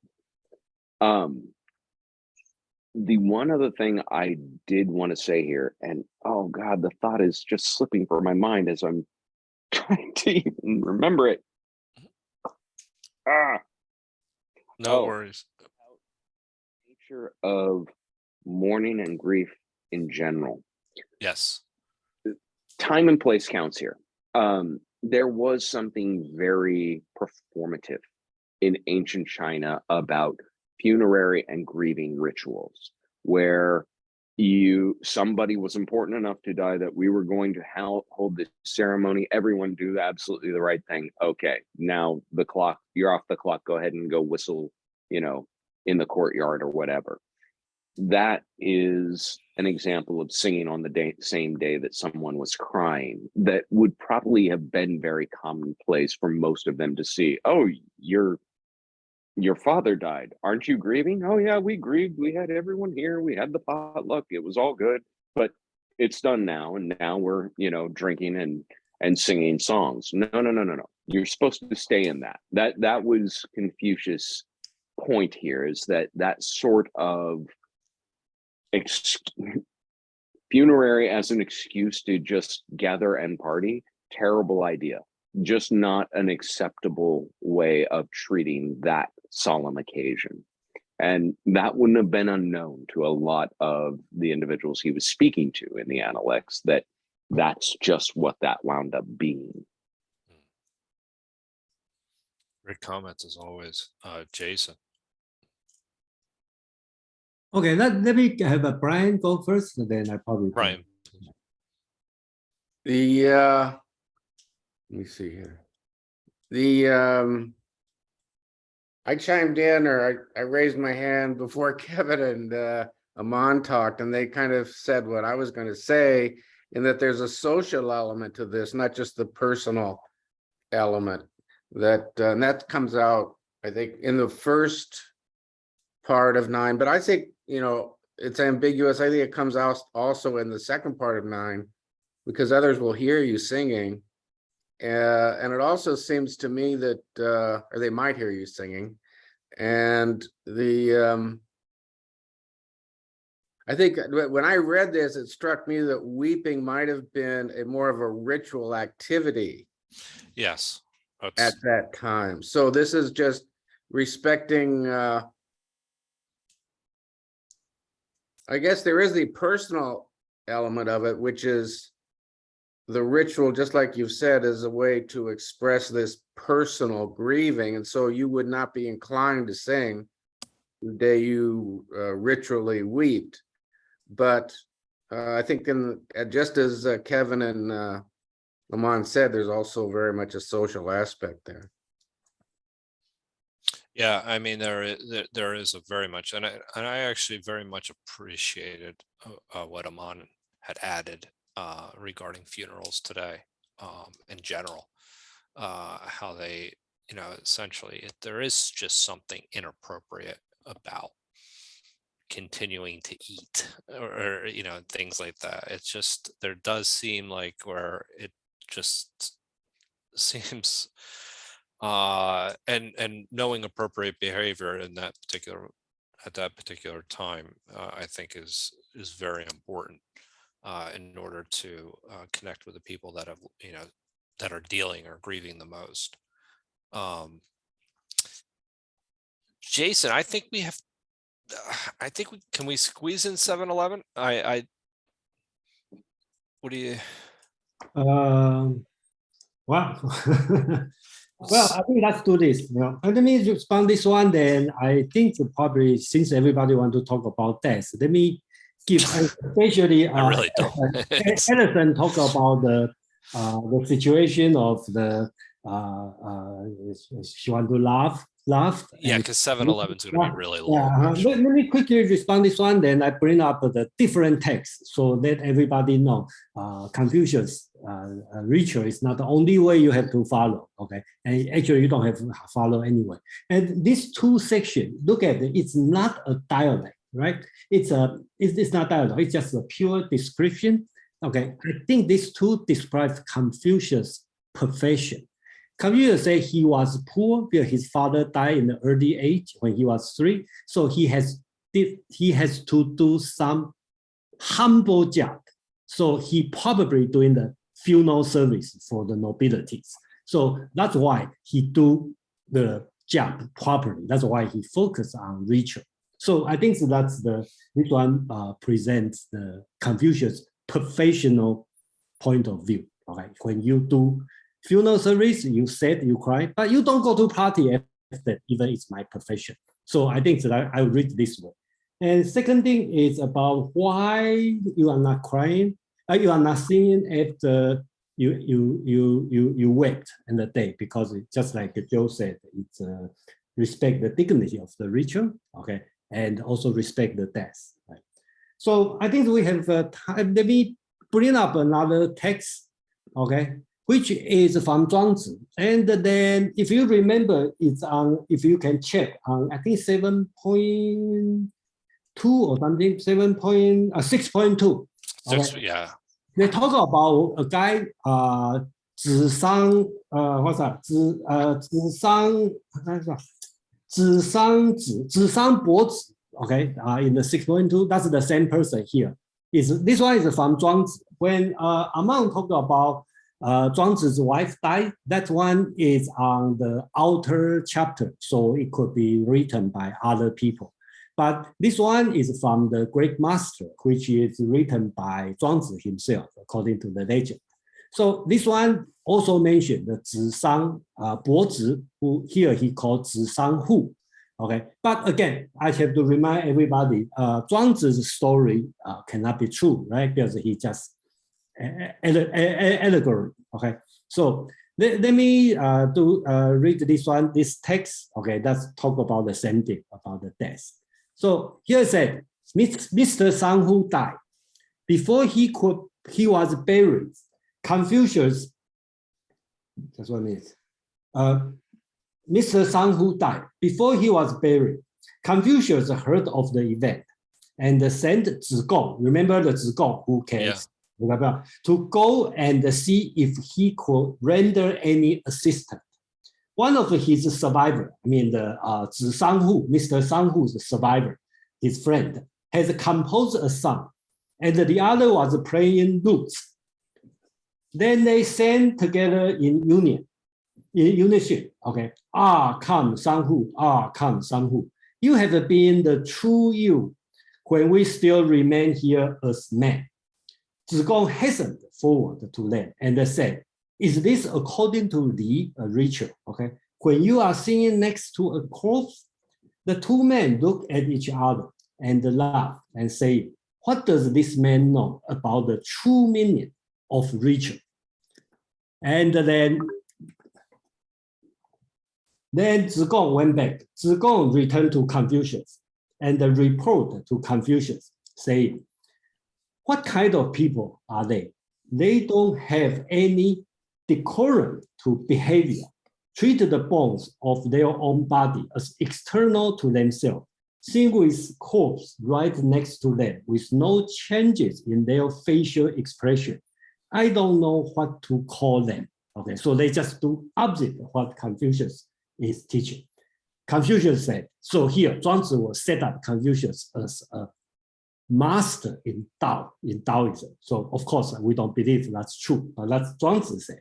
Okay, Confucius said, Zhuangzi said, Confucius said that they are sort of whom roam outside the life world, which call Fang Wai, outside the life world. I am of a kind who roam inside the life world, Fang Nei. Outside and inside don't overlap.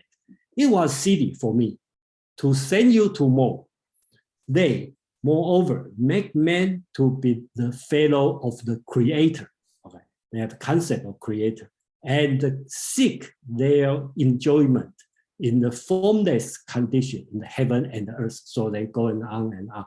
So just this one just give you a reference. So how another kind of teaching, which is opposite than what is Confucius teaching, kind of counterbalance what Confucius is talking about here.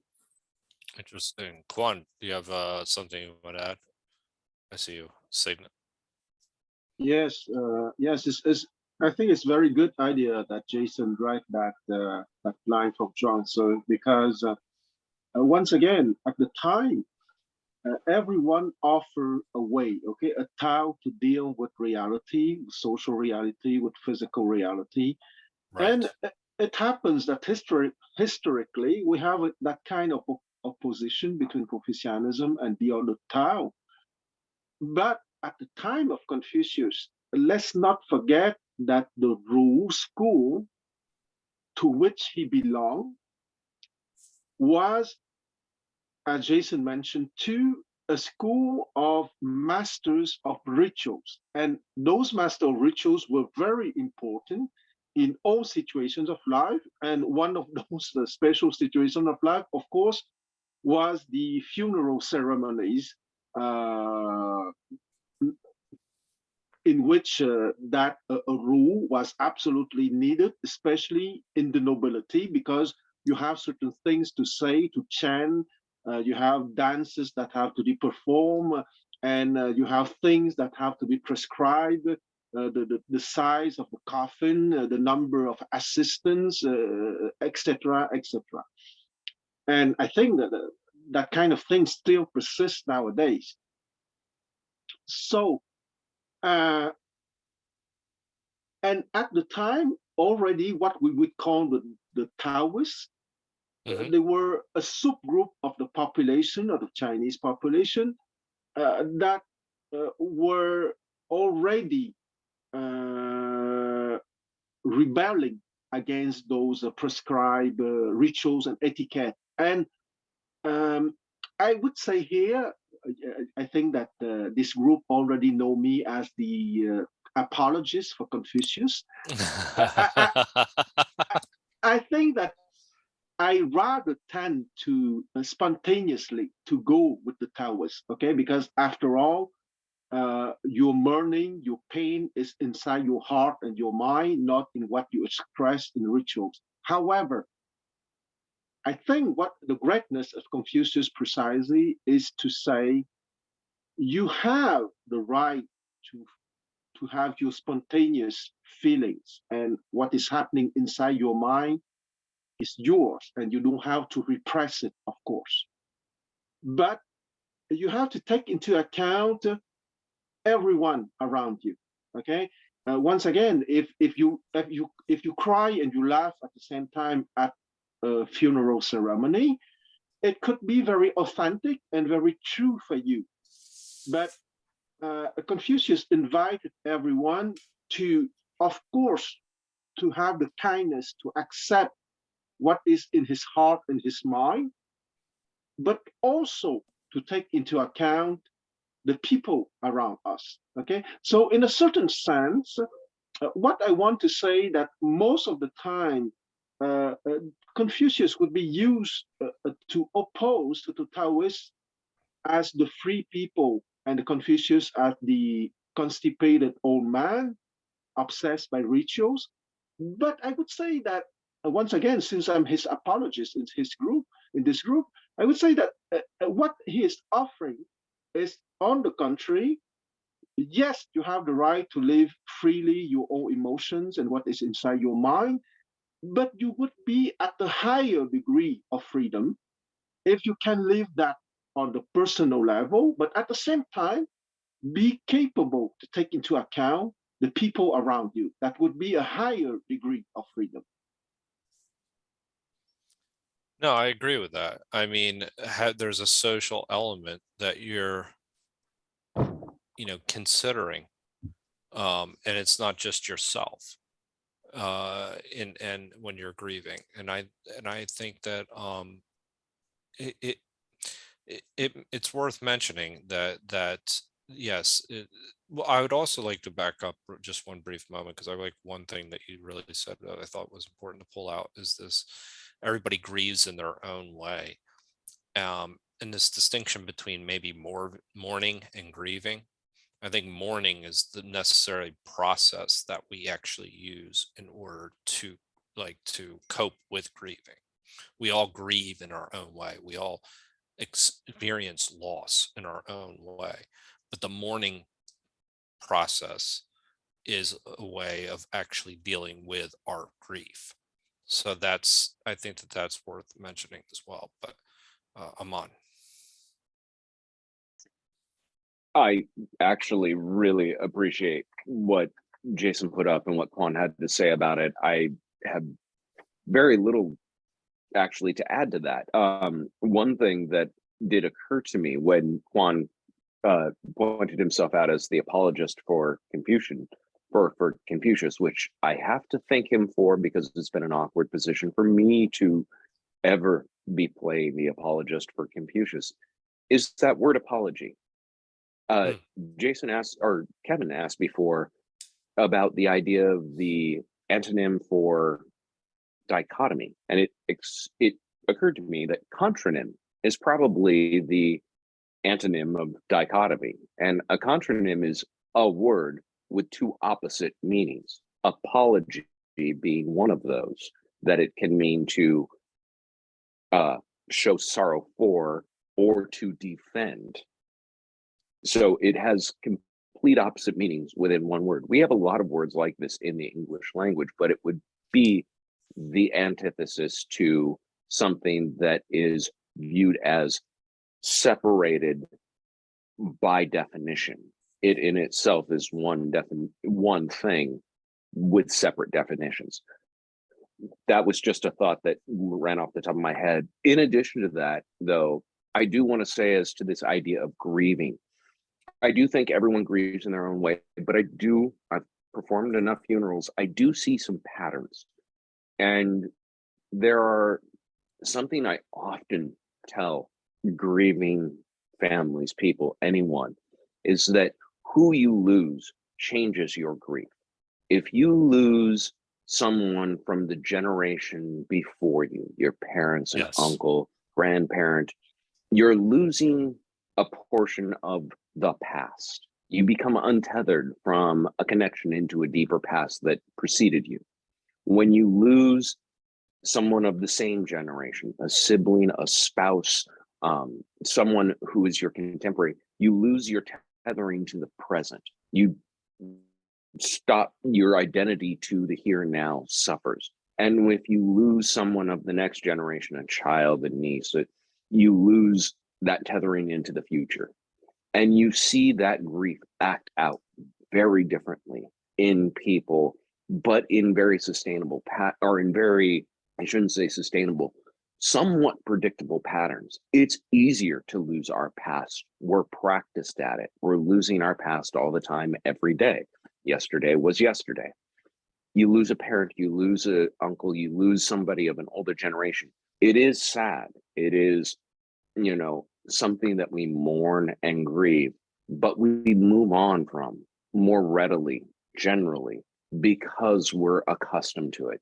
Losing yourself, your identity in the present, can be gut-wrenching, and a person can be very untethered and become very unlike themselves just because they don't have that point of reference. You ever watch a married couple who've been married forever and one of them passes away, the other one does not know what to do with themselves in any way, shape, or form. Right. They may forget how to, cook. And if you watch someone who loses a child, or it's just a gut-wrenching thing. The loss of a future is something we have no familiarity with. So it really is crushing and devastating for a lot of people. Those norms tend to be observable. Allison and I were talking a little bit in the chat about the norms of funerals in New Orleans, and I was mentioning Irish wakes and how these are reveries. These are usually things where the whole idea is celebrate that person's life, but you only really see this if it's that previous generation who you lose. If it's much harder when it's a contemporary, and I've yet to ever see a wake for a child, because there wasn't a life there with any sort of history to really be celebrated as much. So just some food for thought when it comes to funerary norms. I've got to run. I really enjoyed this, and I look forward to next week, and thank you all. Thank you, Aman. And that's an excellent point, and thank you for that perspective as well. You know, it's funny, I was thinking partially when we were going through this about even how Confucius would mourn his students, the early death of some of his students. But what Amana just mentioned there about mourning the past, the present, and the future is actually a really interesting point, worthwhile to think about. Speaking about things to think about, I think next week we'll get to 7.11, where we really start to examine what Confucius meant when it came to courage. So a little bit, if I'm saying that right, it might be 7.12. If I'm looking at my notes correctly. Anyway, does that sound right, Jason? You mean about the courage next week? Yeah. Yes. Yeah, but I don't read this way, but that'll be fine. All right. Well, that's how I read it. Yeah, So, yeah. Yeah, that's definitely how I read it. So that I'm just excited about that particular. Yeah, it's about courage. You are right. It's about courage, but I don't see that's important. You don't see it as important. I will say this: it's not the main point that he's making, but I do want to explore that particular angle of what Confucius, because we talked about that a little bit earlier, Quan. You know, that how Confucius defined courage, how Aristotle would maybe have defined courage, and then how you know, Neo-Confucius define courage. It seems to be there are similarities and differences between all three. And Confucius seems to be much more closer to the Greeks and Aristotle than say the Neo-Confucius, which is more about self-improvement and conquering oneself versus the idea of conquering external things, external events. And I think that that's really going to be, well, it could be interesting. I think that that's an interesting thing to explore, because I think one of the reasons I think looking at all these great texts is that comparing and contrasting, you know, where they're similar and where they're different, because I feel like they're answering similar problems. But when we're talking about cultivating virtue, some of the things that I read about Confucius when it came to courage, that it seemed like he had a more well, I was reading something that was a little bit biased, but a more comprehensive definition of courage than even the Greeks, and definitely even anything that came after him.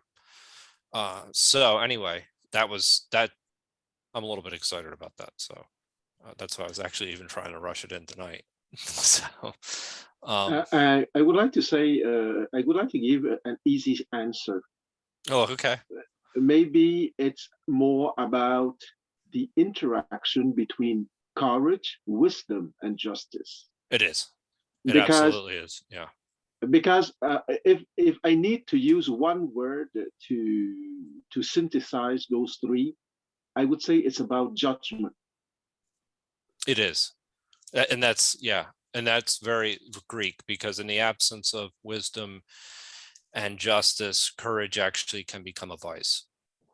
Exactly. Or intrepidity, or exactly. Foolishness at the extreme. Exactly. So no, so that yes, one without those other two would be highly problematic. And we back at the 4 seats and their development. What's that? I said the way back at the 4 seats and Yeah. their development. Yes, absolutely. Absolutely. So, I'd like to mention about 4 seats. 4 seats is mentioned, so probably not in the Confucius. That's But Jason, you're too by the book. Come on, it's Confucianism. no, it's it's analog. That's my point because Yeah. I think I will.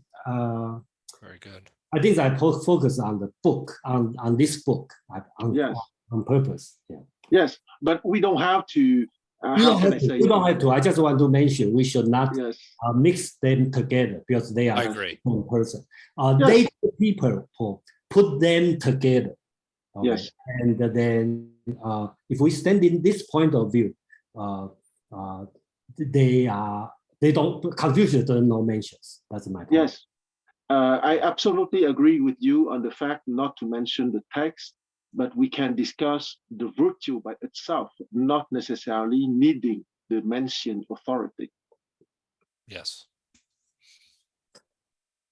So what I'll do is I'm going to announce some interesting upcoming events that we have coming here at 52 Living Ideas. On tomorrow evening, we are hosting Comprehensivist Wednesdays, and it's specifically focused on neuroscience. I don't know what our topic's going to be yet, but that will be tomorrow between 9 and 11. On Thursday, it will be the Gospel of John. We'll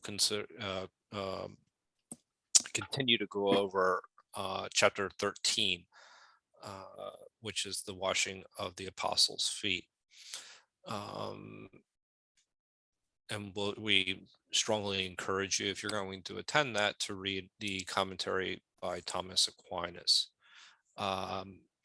And on Friday, we will be hosting a follow-up in our series called Designing Your Life. So we'll be examining values specifically in that. How do you identify your values, and how do your values align with your actions? And is there any kind of, is there any kind of difference between the actions that you take and the values that you identify? So many times that I have found people say they value one thing, but they act a different way. So we're going to examine a couple of different cognitive behavioral approaches towards identifying your values. So we're excited about that. So we're really looking at why do you do what you do? And so, then I think that's all we have up until, I don't think anything on Saturday this week. So again, thank you everyone for joining us here this evening. I really enjoyed the conversation. I appreciate the comments on death, particularly. That's something that I've never been good with dealing with. So, the more I read about it, the more I think about it, at least I can reason better. Okay, everyone. Jason, thank you. As always, very much appreciated. Quan, thank you for your comments. Penny, thank you for reading. Brian, thank you for your comments. Everybody, thank you for your comments and questions. And I look forward to hopefully seeing everybody next week. Thank you. All right, have a good evening, everyone. Take care. Bye. Bye. Thank you. Thank you, Mark.